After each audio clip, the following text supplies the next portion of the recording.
আপনারা অনেকেই আছেন যারা নতুন নতুন পেজ চালান, কিন্তু আপনারা পেজে ঠিকভাবে টাইম মেনটেন করে সময় দিতে পারেন না। দেখেন, আমরা সারাদিন কিন্তু পেজের পিছনে পড়ে থাকতে পারবো না, তাই না?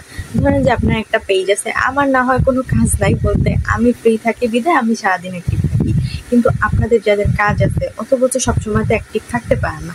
আপনারা কিন্তু সময়টা মেনটেন করে তারপরে টাইম দিতে পারেন না বিধায় আপনাদের পেজের রিচ এঙ্গেজমেন্ট ডাউন হয়ে যায়, এবং আপনি পর্যাপ্ত টাইম দেওয়ার পরেও মানে ওইগুলো সব রেড হয়ে যায়। তো আজকের ভিডিওতে আপনাদেরকে এটাই শেয়ার করবো যে কিভাবে আপনি মেনটেন করবেন সময়। দেখেন, আপনি সারাদিন অ্যাক্টিভ থাকতেছেন, কিন্তু তারপরেও যদি আপনার রিচ এঙ্গেজমেন্ট না বাড়ে অথবা সবকিছু যদি আবার কমে যায়, তাহলে কিন্তু বিষয়টা হচ্ছে না, তাই না? দেখেন, আপনি জাস্ট কিছুক্ষণ অ্যাক্টিভ থাকবেন। মনে করেন যে আপনি সারাদিন কাজ করতেছেন, কাজের মাঝখানে আপনি আধা ঘন্টা টাইম পাইছেন, ঠিক আছে? এই আধা ঘন্টা টাইম আপনি ফেসবুকে দিবেন, তবে এমনভাবে এই আধা ঘন্টা আপনি কাজে লাগাবেন। এই ধরেন যে আপনি সকালে আধা ঘন্টা টাইম পাইছেন, আমি জাস্ট আপনাদেরকে বুঝাচ্ছি। সকালে আপনি আধা ঘন্টা টাইম পাইছেন, এই আধা ঘন্টার ভিতরে আপনি 10 মিনিট অ্যাক্টিভ থাকবেন, তারপরে আবার ভিডিও আপলোড দিবেন, তারপরে আবার 10 মিনিট অ্যাক্টিভ থাকবেন। দেখেন, আপনার আধা ঘন্টা লাগবেও না, 20 মিনিটের ভিতরে আপনার কাজ হয়ে যাবে, ঠিক আছে?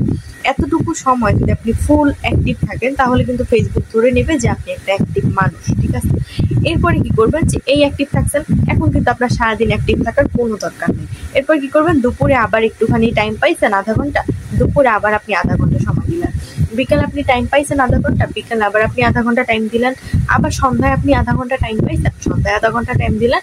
রাতে ধরেন আপনি সুন্দরভাবে, রাতে তো আমরা বেশিরভাগ টাইম ফ্রি থাকি, সো রাতে আপনি 1 ঘন্টা টাইম দিলেন ফেসবুকে। দেখেন, মেনটেন করছেন আপনি, আপনার কিন্তু সারাদিন অ্যাক্টিভ থাকতে হবে 24টা ঘন্টা, ঠিক আছে? 24টা ঘন্টার মধ্যে আপনার কিন্তু আমি বলি নাই যে আপনি সারাদিন টাইম দেন।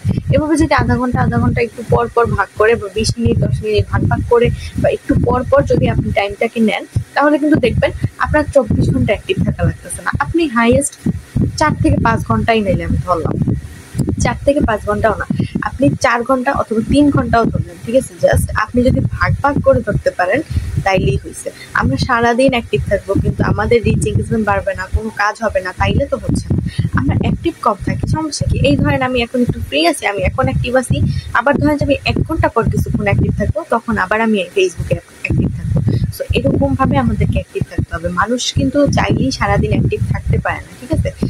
আবার ধরেন যে আপনি 5 মিনিট এক জায়গায় গেলেন, 5 মিনিট পরে এসে আবার 2-1টা আপনি ভিডিও দেখলেন। সো এখন বলি যে অ্যাক্টিভ থাকবেন, যে শুধুমাত্র ফেসবুক অন করে অ্যাক্টিভ থাকলেই কিন্তু হবে না। আপনি যতটুকু সময় অ্যাক্টিভ থাকবেন, অতটুকু সময় আপনাকে মানুষের ভিডিও দেখতে হবে। অন্যান্য যারা ভিডিও আপলোড দিতেছে তাদের ভিডিও দেখবেন, এগুলো তো ভাই কমন জিনিস, এগুলো আপনিও বুঝেন আমিও বুঝি, তাই না? এরকম মানুষের ভিডিও দেখবেন, দেন ওইখানে লাইক কমেন্ট শেয়ার করবেন।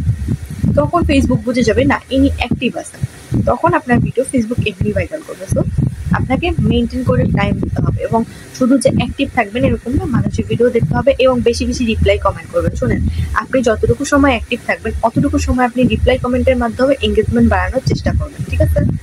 সো যাই হোক, আজকে ভিডিওটা ছিল এই পর্যন্তই। যদি আপনাদের ভিডিওটা ভালো লেগে থাকে অবশ্যই ভিডিওটা শেয়ার দিবেন, কেমন লাগলো ভিডিওটা কমেন্ট করে জানাবেন। ধন্যবাদ সবাইকে আজকে ভিডিওটা দেখার জন্য। আল্লাহ হাফেজ, আসসালামু আলাইকুম।